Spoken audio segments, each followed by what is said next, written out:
নমস্কাৰ আজি আমি এনে এটা বিষয়ৰ ওপৰত আলোচনা কৰিম যিটো বৰ্তমান দেশৰ লগতে অসমৰ ৰাজনীতি আৰু সমাজ ব্যৱস্থাত এক ডাঙৰ চৰ্চাৰ কেন্দ্ৰবিন্দু হৈ পৰিছে সেইটো হৈছে ইউচিচি অৰ্থাৎ ইউনিফৰ্ম চিভিল কোড বা একাত্মক দেৱানী বিধি এই বিষয়টো কেৱল এজন সজাগ নাগৰিক হিচাপেই নহয় বৰঞ্চ চিভিল সাৰ্ভিসৰ যিখিনি পৰীক্ষাৰ্থীসকলৰ বাবেও ই অতি প্ৰাসংগিক প্ৰথমে সহজ ভাষাত বুজি লওঁ আহক যে ইউচিচি আসলতে কি ধৰি লওক এখন খেলপথাৰত দুজন খেলুৱৈ ফুটবল খেলিছে কিন্তু এজনৰ বাবে নিয়ম বেলেগ আৰু আন এজনৰ বাবে নিয়ম বেলেগ তেনেহলে খেলখন শৃংখলিত হ'ব জানো বা সিস্টেমেটিকলি চলিব জানো ঠিক তেনেদৰে ভাৰতত অপৰাধমূলক আইন সকলোৰে বাবে একে যদিও বিবাহ সম্পত্তিৰ উত্তৰাধিকাৰী বা সন্তান দত্তক বা এডপশ্যন লোৱাৰ দৰে ব্যক্তিগত বিষয়ত ভিন ভিন ধৰ্মৰ বাবে ভিন ভিন নিয়ম আছে এই সকলোবোৰ নিয়মক একত্ৰিত কৰি গোটেই দেশতে জাতি ধৰ্ম নিৰ্বিশেষে একেখন আইন প্ৰণয়ন কৰাটোৱে হৈছে ইউচিচি এতিয়া আহোঁ ইয়াৰ ইতিহাসলৈ আপোনালোকে ভাবিব পাৰে যে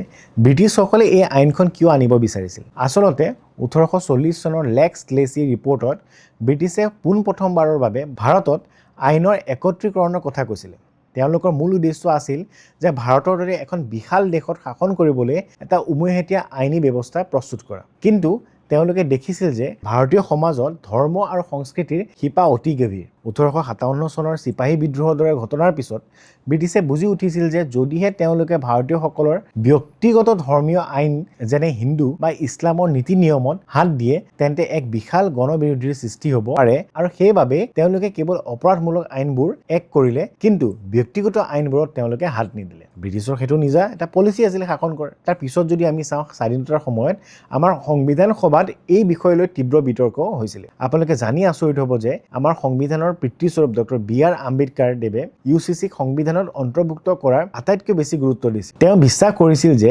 যিমান দিনলৈকে আমাৰ ব্যক্তিগত আইনবোৰ ধৰ্মৰ ওপৰত ভিত্তি কৰি চলি থাকিব সিমান দিনলৈকে সমাজত বৈষম্য মানে ডিসক্ৰিমিনেশ্যন আঁতৰ নহয় আৰু দেশত প্ৰকৃত ঐক্য কেতিয়াও নাহে কিন্তু সেই সময়ত ভাৰত বিভাজনৰ বাবে পৰিস্থিতি অতি স্পৰ্শকাতৰ আছিল আৰু বহুতে ভয় কৰিছিল যে সংখ্যালঘু সমাজত ইয়াৰ ফলত অসুৰক্ষাবোধৰ সৃষ্টি হ'ব পাৰে সেইবাবে এক আপোচৰ মাজেৰে ইয়াক মৌলিক অধিকাৰৰ পৰিৱৰ্তে ৰাষ্ট্ৰ পৰিচালনাৰ নিৰ্দেশাত্মক নীতি বা ডিপিএছপি অন্তৰ্ভুক্ত কৰা হ'ল ইয়াৰ অৰ্থ হ'ল চৰকাৰে যেতিয়াই দেশৰ পৰিস্থিতি অনুকূল বুলি ভাবিব তেতিয়া ইয়াক বলবৎ কৰিব এতিয়া যদিহে ইউচিচি গোটেই ভাৰতত প্ৰযোজ্য হয় তেন্তে কি হ'ব ইয়াৰ ফলত বহু বিবাহ বা হালালাৰ দৰে প্ৰথাসমূহ আইনী বৈধতা নাইকিয়া হ'ব আৰু সকলো ধৰ্মৰ মহিলাই সম্পত্তিৰ ক্ষেত্ৰত সমান অধিকাৰ পাব অৱশ্যে একাংশ মুছলমান ধৰ্মীয় নেতাই ইয়াৰ বিৰোধিতা কৰে তেওঁলোকৰ যুক্তি হ'ল যে ইছলামৰ ব্যক্তিগত আইন বা শৰিয়ত আইনৰ লগত ইউচিচিৰ কিছুমান ধাৰা মিলি নাযায় আৰু ই তেওঁলোকৰ ধৰ্মীয় স্বাধীনতা খৰ্ব কৰিব পাৰে এতিয়া আপোনালোকৰ মনত প্ৰশ্ন আহিব পাৰে যে মুছলমান সমাজৰ বাবে ইউচিচি কিয় ইমান বিতৰ্কিত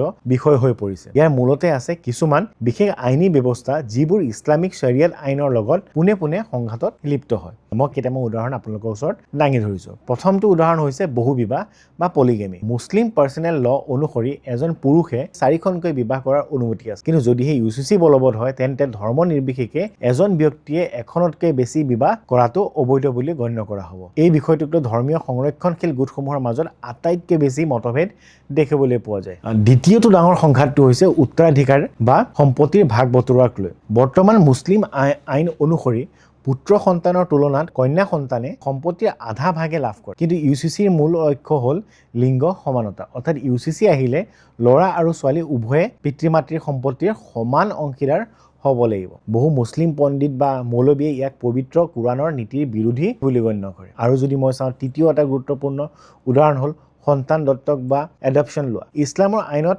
যাক কাফালা নামৰ এটা ধাৰণা আছে য'ত সন্তানক লালন পালন কৰাৰ অনুমতি দিয়া হয় যদিও সেই সন্তানে তুলি লোৱা পিতৃ মাতৃৰ তেজৰ সম্পৰ্কীয় সন্তানৰ দৰে সম্পত্তিৰ অধিকাৰ নাপায় আনহাতে ইউচিচি বলবৎ হ'লে যিকোনো ধৰ্মৰ লোকে সন্তানক সম্পূৰ্ণ আইনী স্বীকৃতি দত্তক অৰ্থাৎ এডপশ্যন ল'ব পাৰিব আৰু সন্তানে স্বাভাৱিক সন্তানৰ দৰে সকলো অধিকাৰ লাভ কৰিব আৰু এটা গুৰুত্বপূৰ্ণ দিশ হ'ল ইদ্দত আৰু বিবাহ বিচ্ছেদৰ পিছত খৰচ বা এলুমিনি বিখ্যাত শাহবানু কেছৰ কথা আমি সকলোৱে শুনিছোঁ য'ত উচ্চতম ন্যায়ালয়ে কৈছিল যে এগৰাকী মুছলমান মহিলাও বিবাহ বিচ্ছেদৰ পিছত স্বামীৰ পৰা ভৰণ পোষণৰ ধন পাব লাগিব কিন্তু একাংশ ধৰ্মীয় গুৰুৰ মতে বা মৌলবীৰ মতে ই শৰিয়ত আইনৰ পৰিপন্থী ইউচিচি আহিলে এই ব্যৱস্থাটো সকলোৰে বাবে একেই হ'ব। এই ধৰণৰ সংঘাতসমূহৰ বাবে বহুতে অনুভৱ কৰিছে যে UCCয়ে তেওঁলোকৰ ধৰ্মীয় পৰিচয় বা সংস্কৃতিৰ স্বাধীনতাৰ ওপৰত আঘাত আনিব পাৰে। কিন্তু চৰকাৰ আৰু আইনৰ বিশেষজ্ঞসকলৰ মতে ই কোনো ধৰ্মৰ বিৰোধী নহয়, বৰঞ্চ সকলোৰে বাবে এক উমৈহতীয়া আৰু আধুনিক সমাজত সুৰক্ষা প্ৰদান কৰাৰহে এক মাধ্যম। এতিয়া আহোঁ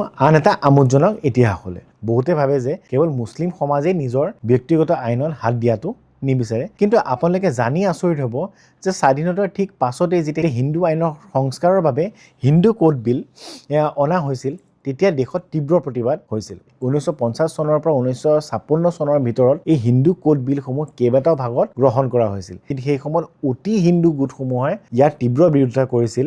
তেওঁলোকৰ যুক্তি আছিল হিন্দু বিবাহ বা পৰম্পৰা এক আধ্যাত্মিক বিষয় আৰু চৰকাৰে এই আইনৰ জৰিয়তে হস্তক্ষেপ কৰিব নালাগে। হিন্দু যিটো ব্যক্তিগত আইনৰ সৈতে সংঘাত কিছুমান আমোদজনক উদাহৰণ মই আপোনালোকৰ আগত দাঙি ধৰিছোঁ। প্ৰথমটো আছিলে বহু বিবাহ বা পলিগামী বন্ধ কৰাক লৈ। সেই সময়ত এজন হিন্দু পুৰুষে একাধিক বিবাহ কৰাটো ধৰ্মীয়ভাৱে বাধা নাছিল। যেতিয়া আইন কৰি এজনী পত্নী থকা অৱস্থাত দ্বিতীয় বিবাহ কৰাটো নিষিদ্ধ কৰা হ'ল, তেতিয়া বহুতে ইয়াক ধৰ্মত হস্তক্ষেপ বুলি অভিহিত কৰিছিল। আনকি সেই সময়ত একাংশ লোকে কৈছিল যে এয়া হিন্দু ধৰ্মৰ বিনাশৰ আৰম্ভণি। ঠিক তেনেকৈ দ্বিতীয়টো ডাঙৰ সংঘাত আছিল যে বিবাহ বিচ্ছেদ, ডাইভৰ্চক লৈ পেলাই। হিন্দু ধৰ্মত বিবাহক এটা জন্মান্তৰৰ পবিত্ৰ বন্ধন বুলি গণ্য কৰা হয়। গতিকে আইনৰ জৰিয়তে বিবাহ বিচ্ছেদৰ অনুমতি দিয়াটো বহু হিন্দু ধৰ্মাৱলম্বী লোকে মানি ল'ব পৰা নাছিল। তেওঁলোকৰ মতে ই পৰিয়ালৰ ব্যৱস্থা ধ্বংস কৰিব। তৃতীয়টো আৰু আটাইতকৈ যদি মই গুৰুত্বপূৰ্ণ সংঘাত আছিল, সেইটো হৈছে সম্পত্তিৰ অধিকাৰ। হিন্দু কোড বিলৰ জৰিয়তে পোনপ্ৰথমবাৰৰ বাবে কন্যা সন্তানৰ পিতৃৰ সম্পত্তিত সমান অধিকাৰ দিয়াৰ প্ৰস্তাৱ কৰা হৈছিল। ইয়াৰ বিৰুদ্ধে ইমান তীব্ৰ প্ৰতিক্ৰিয়া হৈছিল যে বহু পুৰুষে ভাবিছিল ইয়াৰ ফলত যৌথ পৰিয়ালৰ ধাৰণাটোৱেই নোহোৱা হৈ যাব। আৰু এটা আমোদজনক কথা হ'ল এই বিলখনক লৈ হোৱা বিবাদ ইমানেই বেছি আছিল যে ইয়াৰ বাবে ক্ষুব্ধ হৈ প্ৰথমগৰাকী আইন মন্ত্ৰী ডক্টৰ BR আম্বেদকাৰে কেবিনেটৰ পৰা পদত্যাগ কৰিছিল। তেওঁ দুখ পাইছিল যে হিন্দু সমাজৰ সংস্কাৰৰ বাবে অনা এই বিলখনত নিজৰ দলৰ বহুতেই বাধা দিছিল। পিছলৈ অৱশ্যে জৱাহৰলাল নেহৰু চৰকাৰে চাৰিটা বেলেগ বেলেগ আইনৰ জৰিয়তে, যেনে হিন্দু বিবাহ আইন 1955, হিন্দু উত্তৰাধিকাৰ আইন 1956, এই সংস্কাৰসমূহক বলবৎ কৰিলে। গতিকে দেখা যায় যে আজি যিদৰে মুছলিমে ব্যক্তিগত আইনক লৈ তৰ্ক হৈছে, 1950ৰ দশকত একেই তৰ্ক হিন্দু ব্যক্তিগত আইনক লৈ হৈছিল। অৰ্থাৎ UCCৰ উদ্দেশ্য হ'ল এই সকলোবোৰ বেলেগ বেলেগ আইনক একত্ৰিত কৰি এখন আধুনিক ভাৰতীয় নাগৰিক সংহিতা প্ৰস্তাৱ কৰা, য'ত ধৰ্মৰ পৰিৱৰ্তে সংবিধান হ'ব সৰ্বোপৰি। শেষত এতিয়া আহোঁ আমাৰ অসমৰ প্ৰেক্ষাপটলৈ। অসমৰ মুখ্যমন্ত্ৰী ডক্টৰ হিমন্ত বিশ্ব শৰ্মাই অতি শেহতীয়াকৈ UCC বলবৎ কৰাৰ ক্ষেত্ৰত অতি গুৰুত্বপূৰ্ণ মন্তব্য আগবঢ়াইছে। তেওঁ স্পষ্টকৈ কৈছে যে অসমত বাল্য বিবাহ আৰু বহু বিবাহৰ দৰে সমস্যাসমূহ চিৰদিনৰ বাবে শেষ কৰিবলৈ UCCৰ দৰে আইনৰ অতি প্ৰয়োজন। কিন্তু অসমৰ ক্ষেত্ৰত এটা বিশেষ কথা হ'ল যে আমাৰ ৰাজ্যখনত বহুত খিলঞ্জীয়া জনজাতীয় গোষ্ঠীও আছে। মুখ্যমন্ত্ৰীগৰাকীয়ে আশ্বাস দিছে যে অসমৰ জনজাতীয় লোকসকলে এই UCCৰ পৰা ৰেহাই দিয়া হ'ব, যাতে তেওঁলোকৰ অন্যান্য সংস্কৃতি আৰু পৰম্পৰাগত যিবোৰ আইনসমূহ সুৰক্ষিত হৈ থাকে। তেওঁৰ মতে অসম হ'ব উত্তৰাখণ্ডৰ পিছত UCC বলবৎ কৰা দ্বিতীয়খন গুৰুত্বপূৰ্ণ ৰাজ্য।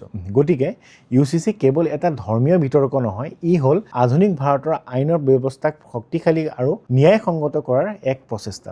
ইয়াৰ উপৰি UCCৰ ওপৰত কেবিনেটত তেখেতে সিদ্ধান্ত লৈছে লিভ ইন ৰিলেশ্যনৰ ওপৰতো। আমি সকলোৱে লক্ষ্য কৰিম সদনত তেওঁ কেনেদৰে এইটো প্ৰস্তাৱ গৃহীত কৰাব পাৰে। আমি তাৰ বাবে অপেক্ষা কৰিম। ধন্যবাদ। পুনৰ লগ পাম অন্য এটা বিষয়ৰ সৈতে। পঢ়ি থাকক আৰু আগবাঢ়ি যাওক।